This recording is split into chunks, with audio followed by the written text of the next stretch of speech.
cometh the hour, cometh the man, and that man's name is Steve. All right, everyone. Let us begin again. The end of our fast and curious round. Here we go. Ooh. Fast and curious. Yeah, I'm trying to make it happen. And I'm relying on all of you to spread the word. If you tell 3 friends and they tell 3 friends, we'll all be saying fast and the curious.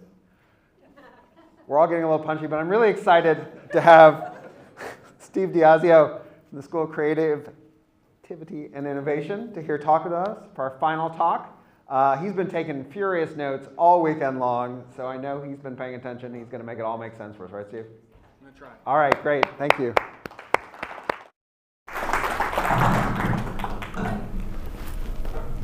Friends, it's been an honor to be here with you today and yesterday. Thank you for filling up my cup. I hope today's mini workshop will synthesize some of the common themes, woven threads, and topics that we've discussed these past 2 days. I hope there's a framework that I'm going to introduce that pulls a lot of the conversation together for takeaways, so we can continue this discussion going forward. And through this mini workshop, I would like to invite you to lean in, to be courageous, and to participate through these exercises.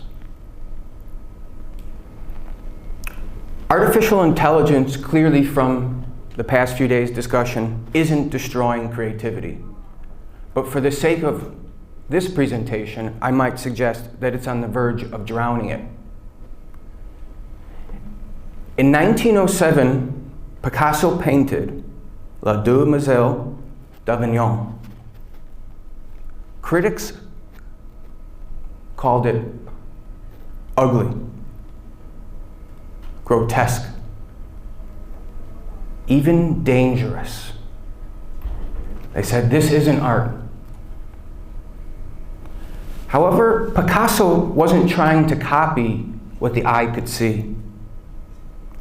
He was using a technique around breaking frames, helping us to imagine multiple perspectives. And now here we are a century later, facing a similar disruption. AI can mimic styles, reproduce forms, and remixes.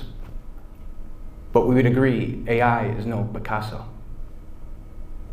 We see it as a tool, which seems to be a common thing. A mirror, and it reflects what has already been done in the past. Through training, through mood boards, or inputs that we give it. It cannot be risked, it cannot imagine. And it cannot decide if something ugly is really beautiful.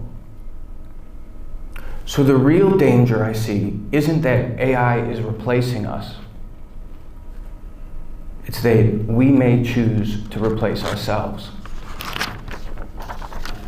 When we rely on AI, something happens. We flatten ourselves. We get thin and narrow. And we collapse the wild dimensions that make us human. This human imagination into a machine-like predictability. We start to sound the same,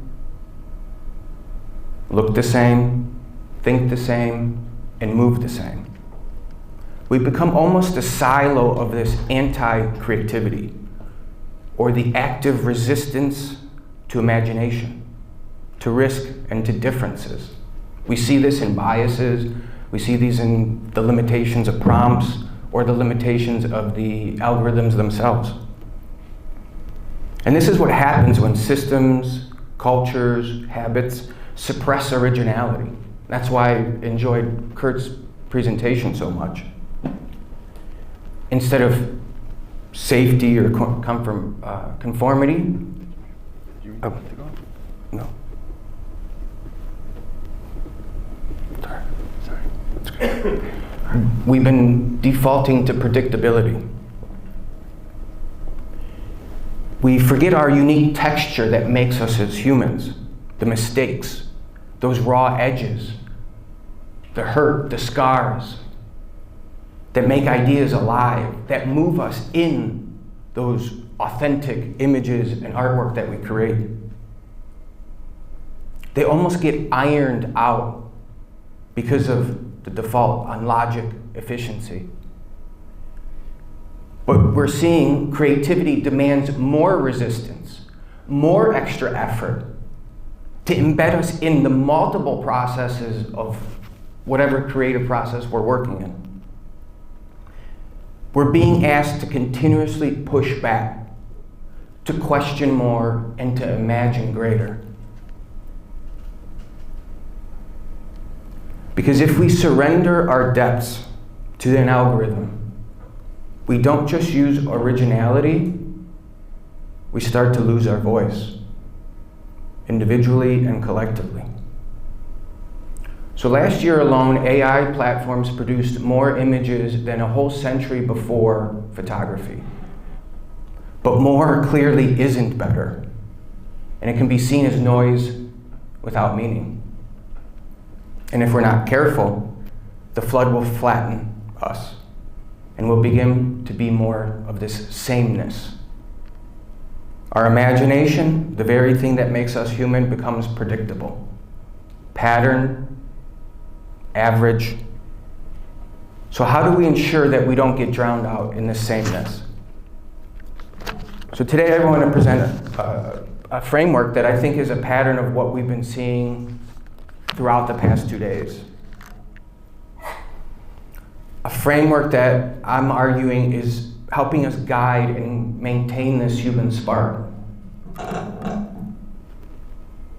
The things that machines can't do, and the things that make art and life worth living. Because I believe what we're finding a pattern is, in the world of AI, authenticity isn't optional. In fact, it's our greatest advantage. So I introduced these 4 pillars of what I'm framing as a creative power, and I would argue that throughout the past 2 days, many of the speakers have been referring to these in different ways in their creative process or how they're using the technology that's pushing them and the human ingenuity and the things that make us human into, or at least the outputs that we're creating, to distinguish from AI, slop, sameness, or pattern. So imagination, envisioning what doesn't exist. A painter sees a storm in a blank canvas. A leader sees a market that doesn't exist yet. AI trained on the past can remix, but can't dream. Expression is the tremble in the voice of the singer, the wobble in the brushstroke, the humor that shapes childhood. It's also the stories that teachers tell to help our students remember. Manager that motivates. And AI mimics styles, but it can't transmit lived experiences. And we're seeing that throughout the speeches and talks this past 2 days. These are the scars, that empathy that show from Peter's work that people gravitate to, that are extended in his 59-second videos, that help us see him and understand his journey as an artist and how he got to his work. Finally, risk-taking. Stepping into the unknown.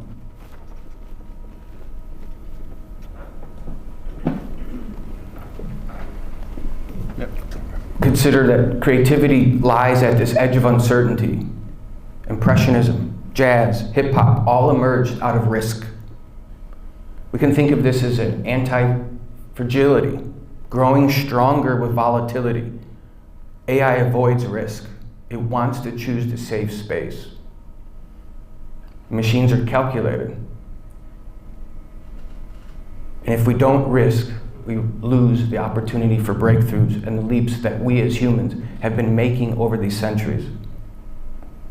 And finally, reflection. We saw that in Bruce's topic.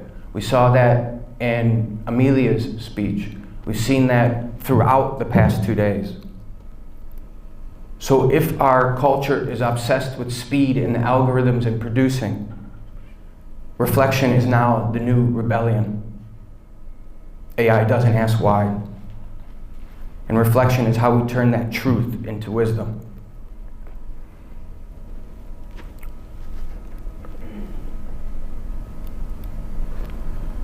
So I'm going to move to these exercises, and I would like for you to lean in, because we've listened to a lot of inspiration from many different artists, many different styles. And we've talked about imagination, expression, risk-taking, and reflection. So let's put that into practice. Take a moment, think of a piece of work you've created. Art, design, song, writing, even code, that feels most you. Not the most popular, not the most professional, what you determine as the most authentically you. Take a moment. What have you created that might represent that? Hold that in your mind.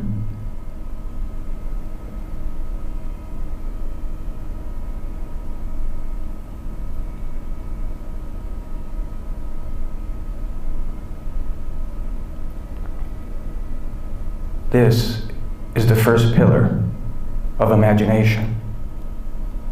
Now keep holding that.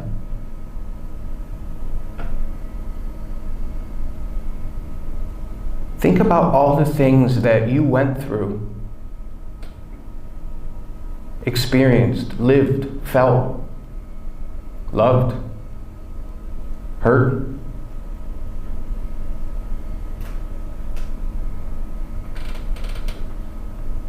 That help you create that.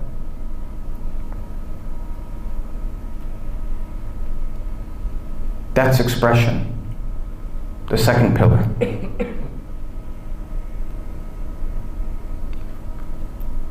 Would anyone be courageous to share what they thought of and maybe the feelings or expressions that went into creating that most authentic piece of work?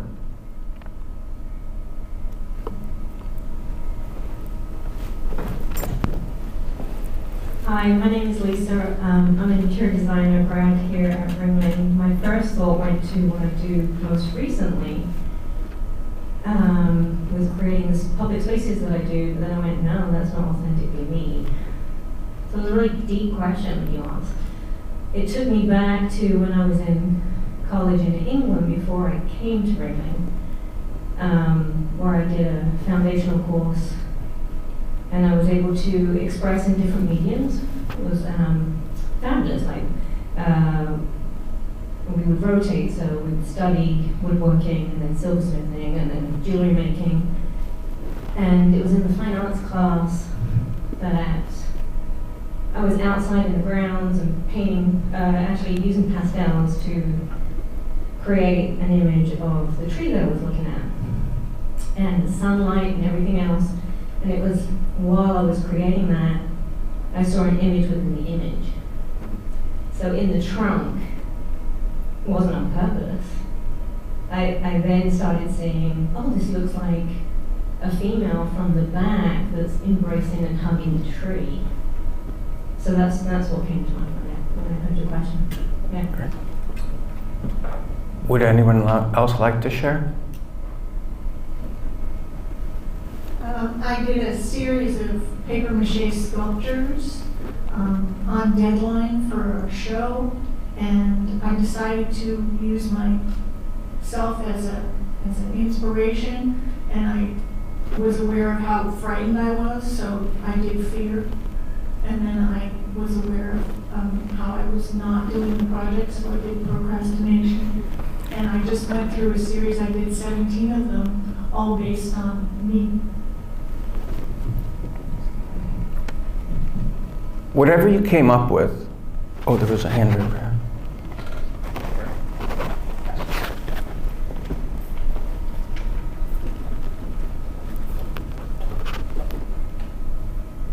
Hi there.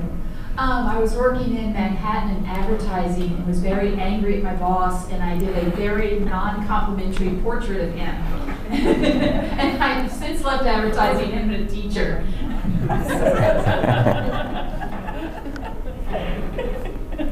No, he did not see it. We got one over here. Here. Okay.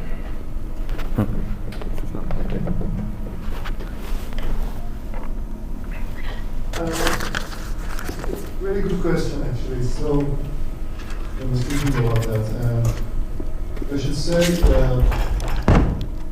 one of the main reasons that I chose being an academician is to make something that is me. And for example, I think many of my projects that I did recent years after moving here from Iran is, of course, is about myself and, as you mentioned, authentic, I should say, because this is a very good thing here. Of course, no censorship on all those things that we have there. So I was thinking that I'm free after 30-ish years. Now I can make whatever I want. And this is exactly what I'm telling my students. This is that you should appreciate that. And yes, of course, when you have something, maybe you don't care about that. But when you don't have that, then you can say, oh, that's very important thing, maybe it was. So, yes, I think many of my projects reflect myself, and I want to do that, and I try to do that, and I hope that I can do that. So, thank you. Do we have time for one more? Yes, please. If I was going to think of the most authentic thing, I think it would be drawing. And doing a specific drawing when I wouldn't even know what I was going to draw before I drew it. And so it just really came out from that moment. Great. Well, I asked this prompt about the authentic work or the imagination and then the expressions and the things that went into it. And if we kept flushing that out and he started journaling or started really putting context, that's your creative fingerprint. That's what I would say when Peter said, well, AI, I was using it, I started to atrophy, and I went back to painting, and people were loving his work more.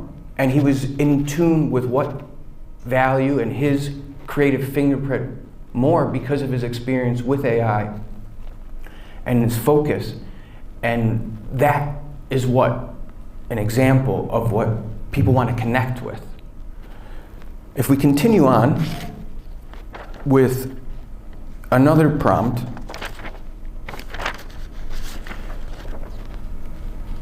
we're here at this symposium to talk about disruption, and disruption is always there. The artists who thrive don't cling to safety. They're the ones who risk, who reframe disruption. So now it's your turn. Think about a risk that you want to take or haven't. Maybe because it's fear, maybe it's because of AI, maybe because it's time. This is the third pillar, risk. What is holding you back from engaging with risk-taking in a way that could unlock new value for your work, for your fingerprint, your creative fingerprint? This is the courage that we've been talking about in terms of using multi-models, experimenting, using meditation or philosophy as a way to build examples and exercises for our students to engage with. Other examples of this that have happened today, Rick mentioned in the beginning, the market is rebundling, roles are shifting. Humans win distinctiveness, complex collaboration with high expressive value. That requires risk. Peter's choosing not to chase AI novelty. That's a risk. At least in the sense of him reinvesting in his own craft, his credibility, his strategic. Kurt, you said it's impossible without AI and equally impossible without you. That's smart risk. Amelia said risk as compassionate experimentation, a way of modeling social and ecological complexity. And there's many more, and I would say it'd be tied throughout the presentations. And now we're moving on to, we'll say, reflection. Because in a world of speed, reflection is this rebellion. So think about, you don't have to pull out your notepad, right? Think about one or two things in this fourth pillar. How do you want your work to feel unmistakably human in the next 12 months? Is there a ritual, a daily or weekly check-in that you can do to help you be more authentic? To make sure that human element is in your creative process throughout, before, during, and after? Is there some element of yourself that can show up in a new way to bring your authentic self out into your work? To consistently come back to yourself in this world of sameness or prediction or safety. So in summary, every major disruption and force, artists had to reassert their humanity. Photography didn't kill painting, it gave rise to Impressionism. The electric guitar, which I know many of you play, bass, drums, whatever, the electric guitar didn't end classical music. It gave us rock and roll. And sampling didn't end music either. It birthed hip hop. So when we rely on AI, wrong page.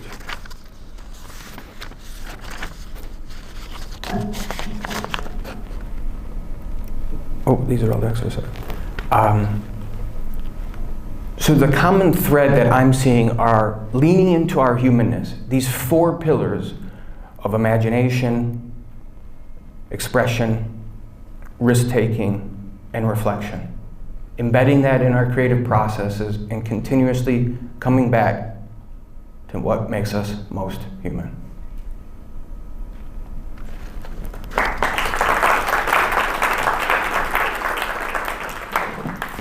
Thank you very much.